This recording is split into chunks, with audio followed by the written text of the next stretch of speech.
প্রিয় শিক্ষার্থীরা, তোমরা নিশ্চয়ই স্বাস্থ্যবিধি মেনে সুস্থ আছো। আমরা মাধ্যমিকের জীববিজ্ঞান বিষয়ে চতুর্থ অধ্যায়ে জীবের জীবনী শক্তি নিয়ে আলোচনা শুরু করেছিলাম। এই অধ্যায়টিকে আমরা অনেকগুলো শর্ট লেসনে ভাগ করে নিয়ে পড়াশোনা শুরু করেছিলাম। শর্ট লেসনগুলির মধ্যে আমরা অলরেডি দুটো শিরোনামে পাঠ অনুসরণ করেছি, একটা সমাচ্ছ্বাসন বা অ্যারাবিক রেসপিরেশন এবং আরেকটা সচ্ছ্বাসন বা অ্যানারবিক রেসপিরেশন। আজ আমরা একটা শিরোনামে পড়ব, সেটা হচ্ছে সালোক সংশ্লেষণ বা ফটোসিনথেসিস। সালোক সংশ্লেষণ বা ফটোসিনথেসিস কি? যে জৈব রাসায়নিক প্রক্রিয়ায় উদ্ভিদের সবুজ অঙ্গে সূর্যালোকের উপস্থিতিতে পানি ও কার্বন ডাইঅক্সাইডের সমন্বয়ে শর্করা জাতীয় খাদ্য তৈরি হয় এবং উপজাত হিসাবে অক্সিজেন ও সামান্য পানি বাড়তি থাকে, তাকে বলা হয় সালোক সংশ্লেষণ। তো আমরা সমীকরণটা একটু খেয়াল করি। কার্বন ডাইঅক্সাইড এবং ওয়াটার এখানে বিক্রিয়ায়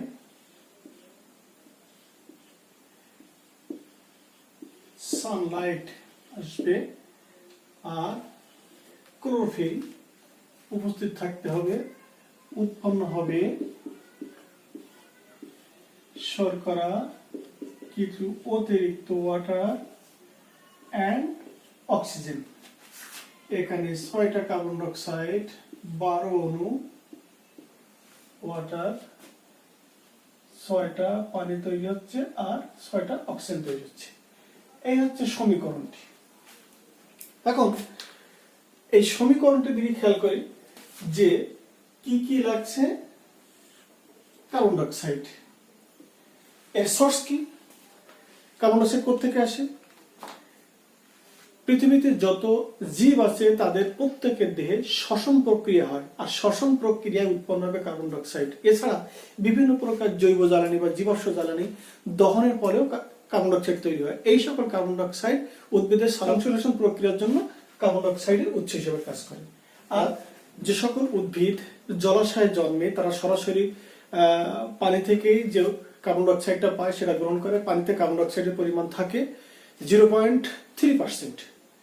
তো বায়ুমণ্ডলে কি পরিমাণ কার্বন ডাইঅক্সাইড থাকে? বায়ুমণ্ডলে কার্বন ডাইঅক্সাইডের পরিমাণ 0.03%। তাহলে সবচেয়ে বেশি কার্বন ডাইঅক্সাইড পাচ্ছে পানির মধ্যে। সুতরাং পানিতে থাকা উদ্ভিদের সালোক সংশ্লেষণ হার বেশি। আর পানি বা ওয়াটার, এটা তো জলাশয় আছে। তো আমরা দেখি আর কি, সানলাইট, সূর্যালোক।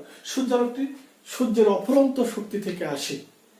তো সূর্যালোক থেকে যে তরঙ্গদৈর্ঘ্যের লাইট গুলো আসে, সব তরঙ্গদৈর্ঘ্যের লাইট দিয়েই সালোক সংশ্লেষণ হয় না।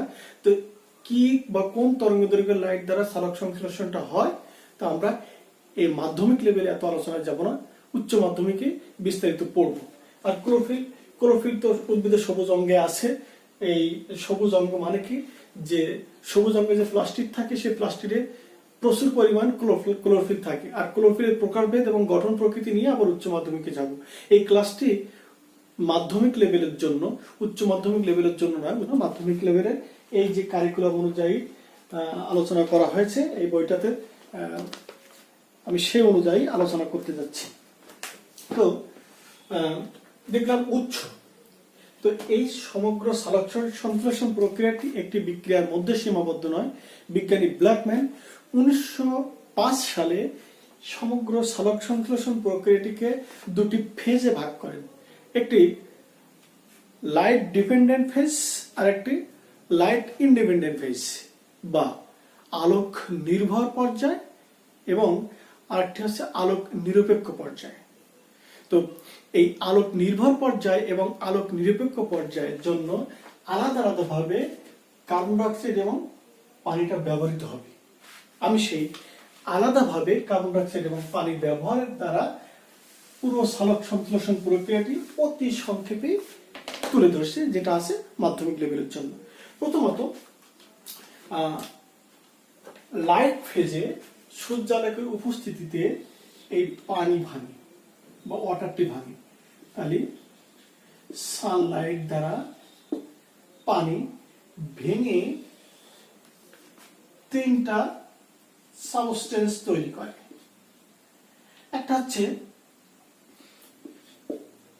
দুই অণু ইলেকট্রন, দুটি প্রোটন এবং হাফ অণু অক্সিজেন। পানি, এই বিয়োজনটা আমি আলাদাভাবে একটু দেখাচ্ছি। পানি সূর্যালোকের উপস্থিতিতে বিয়োজিত হয়ে দুটি প্রোটন, দুটি ইলেকট্রন এবং হাফ অণু অক্সিজেন তৈরি করে। এই প্রক্রিয়াকে বলা হয় পানির ফটোলাইসিস। কি বলা হয়? ফটোলাইসিস বা সালোক বিয়োজন।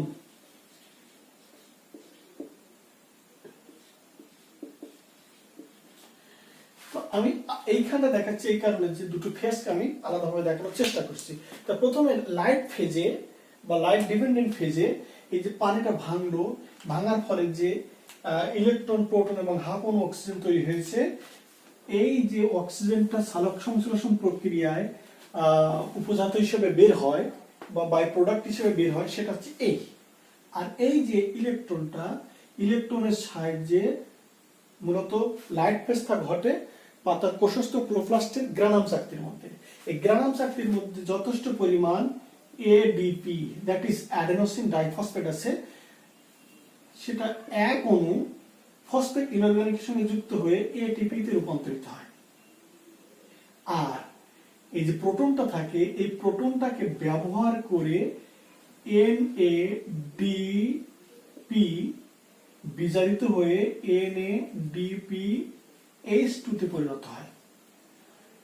তো দেখলাম আলোক পর্যায়ে বা লাইট ফেজে পানির অণুর ভাঙন দ্বারা যে ইলেকট্রন, প্রোটন এবং অক্সিজেন তৈরি হয়েছিল, অক্সিজেনটি বায়ুমণ্ডলে বেরিয়ে আসে, বায়ুমণ্ডলে বেরিয়ে যায়, ইলেকট্রন দ্বারা এডিপি ফসফেট ইনঅর্গানিক সঙ্গে যুক্ত হয়ে এটিপি তৈরি করে। এই প্রক্রিয়াটাকে বলা হয় ফসফোরাইলেশন। আর যেহেতু এটা আলোকের উপস্থিতিতে ঘটছে, তাহলে এটাকে সামগ্রিকভাবে বলা হবে ফটোফসফোরাইলেশন। এই প্রক্রিয়াটি আবার অনেক জায়গায় ঘটতে পারে, সেখানে অনলি ফসফোরাইলেশন, বাট এটা আলোকের উপস্থিতিতে ঘটছে, তাই এই প্রক্রিয়াকে বলা হবে ফটোফসফোরাইলেশন। আর যে প্রোটনটি উৎপন্ন হয়েছিল তা NADP কে বিজারিত করতে সাহায্য করে। এই হচ্ছে লাইট ফেজ। এরপর আসি light independent phase. Light independent ফেজে কি হয় যে বায়ুমণ্ডলের এই কার্বন ডাইঅক্সাইডটি স্ট্রোমাটা বা পত্ররন্ধ্র দিয়ে প্রবেশ করে কোষস্থ ক্লোরোপ্লাস্টের স্ট্রোমাতে যাবে, যে সেখানে বিজারিত হবে। বিজারিত হওয়ার জন্য এই NADP এর হেল্প নেবে। আর একটু শক্তির প্রয়োজন হয়, সেই শক্তিটা ATP এর কাছ থেকে নেবে। নিয়ে এই কার্বনটা বিজারিত হয়ে শর্করা বা গ্লুকোজ তৈরি হবে এবং কিছু পরিমাণ অতিরিক্ত পানি বেরিয়ে যাবে। তাহলে আমরা দেখি এইটা ছিল কি লাইট ডিপেন্ডেন্ট ফেজ বা LDP, আর এটা ছিল কি লাইট ইন্ডিপেন্ডেন্ট ফেজ LIP। তো আমরা দেখলাম সালোক সংশ্লেষণের দুটি ফেজ এইভাবে। আচ্ছা, তো আমরা যদি এটাকে আবার মানে একটি পাতার সাহায্যে উপস্থাপন করার চেষ্টা করি, দেখি কেমন সেটা দেখায়। একটি পাতার সাহায্যে উপস্থাপনে যাব। পাতার মধ্যে কিভাবে এটাকে আমরা উপস্থাপন করতে পারি, আমরা মনে করি এটা একটা বিশাল পাতা। আসলে তো পাতার এত বড় হওয়া সম্ভব নয়। আমরা পাতার মধ্যে বিক্রিয়াটি স্বল্প পরিসরে মাধ্যমিকের জন্য কিভাবে উপস্থাপন করা যায় সেটা দেখছি। তো আমরা পাতাটাকে দুটি ভাগে ভাগ করে নিচ্ছি। আমার দুই জায়গায় একটি লাইট ফেজ দেখাবো, একটা লাইট ইন্ডিপেন্ডেন্ট ফেজ দেখাবো। তো আমরা দেখি লাইট ফেজের জন্য বা লাইট ডিপেন্ডেন্ট ফেজের জন্য সূর্য থেকে যে লাইটটা আসে তার সাহায্যে এই যে ওয়াটার ভাঙছে, ভাঙার পরে কি কি তৈরি হচ্ছে?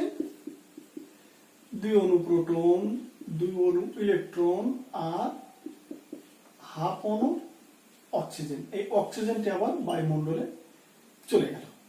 তাহলে এই প্রোটন দ্বারা NADPT বিজারিত হয়ে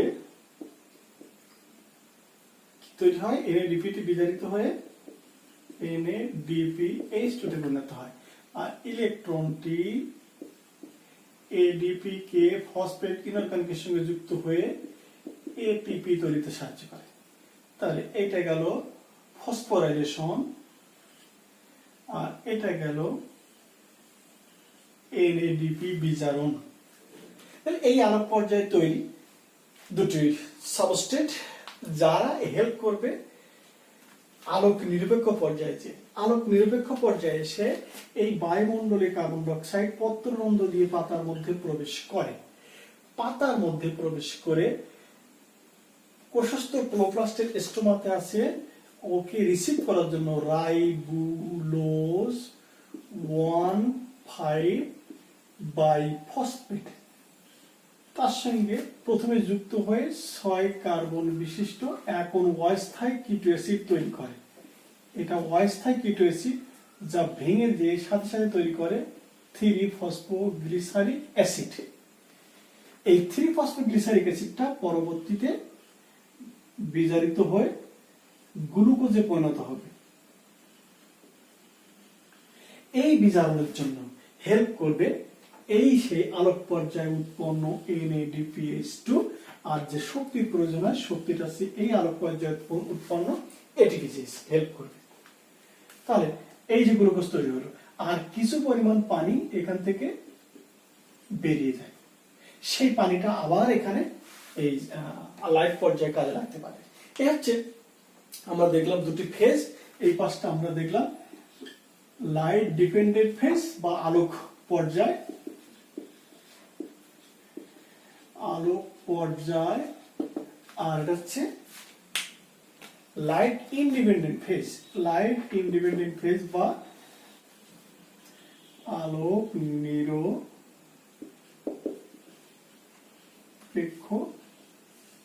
পর্যায়। তাহলে সমগ্র সালোক সংশ্লেষণ প্রক্রিয়াটি এই দুটি ফেজে দুই পাশে আমরা দেখলাম। এই আলোক নিরপেক্ষ পর্যায়ে তৈরি হয়েছে প্রথম স্থায়ী পদার্থ 3-ফসফোগ্লিসারিক অ্যাসিড। এছাড়াও আরো একটা পাথওয়ে আছে যেটা বিজ্ঞানী হ্যাস এবং স্ল্যাক আবিষ্কার করেন, অস্ট্রেলিয়ান দুজন বিজ্ঞানী। সেখানে 3-ফসফোগ্লিসারিক অ্যাসিড তৈরি হয় না, তৈরি হয় অক্সালো অ্যাসিটিক অ্যাসিড। এটা 4 কার্বন বিশিষ্ট, তাই এই পর্যায়কে বলা হবে শিফর চক্র। আর এইটা যেটা আবিষ্কার করেছেন ক্যালিফোর্নিয়া বিশ্ববিদ্যালয়ের দুজন বিজ্ঞানী ক্যালভিন এবং ব্যাসাম, ওনারা এই যে বিক্রিয়াটি দেখান এটা সেই পর্যায়ে তৈরি হয় 3-ফসফোগ্লিসারিক অ্যাসিড। এটা 3 কার্বন বিশিষ্ট, তাই এই চক্রটার নাম C3 চক্র। যে সকল উদ্ভিদ এই চক্রটি ফলো করে সেই উদ্ভিদকে বলা হয় C3 উদ্ভিদ। তো শিফর চক্রে আমরা হ্যাস এবং স্ল্যাক নামক দুজন বিজ্ঞানী আবিষ্কার করেছিল। ওনারা যে সকল উদ্ভিদে এই সমস্ত পর্যবেক্ষণটা করেন, সেই উদ্ভিদগুলো হচ্ছে আখ, মুথা ঘাস, ভুট্টা এই জাতীয়। আর আরেকটা বিক্রিয়া চক্র আছে ক্যাম্প সাইকেল বা ক্রাসুলেশিয়ান অ্যাসিড মেটাবলিজম। এ সম্পর্কে উচ্চ মাধ্যমিকে অধিক পরিমাণ আলোচনা হবে, সেখানে তোমরা অনেক কিছু তথ্য পাবে। যাই হোক, এই হচ্ছে সমগ্র সালোক সংশ্লেষণ প্রক্রিয়াটি, বহু তথ্যবহুল। আমি এর জন্য একটি কোশ্চেন তালিকা তৈরি করে রেখেছিলাম। এই তালিকাটি অলরেডি আমি আমার ফেসবুক পেজ বায়োলজিক্যাল ইনফো.এ ছেড়ে দিয়েছি, সেখান থেকে ডাউনলোড করে নেবে। যদি এই বিষয়ে তোমাদের আর কোনো কিছু জানার সমস্যা থাকে অবশ্যই ইনবক্সে কোশ্চেন করবে, আমি উত্তর দেব। যাই হোক, তোমরা ঘরে বসে এই ক্লাসটি ফলো করার চেষ্টা করো। তো আজ এ পর্যন্তই। তোমরা সুস্থ থাকো, ভালো থাকো এবং অবশ্যই স্বাস্থ্যবিধি মেনে চলবে এবং অবশ্যই পড়াশোনার মধ্যে থাকবে। তো ধন্যবাদ তোমাদেরকে।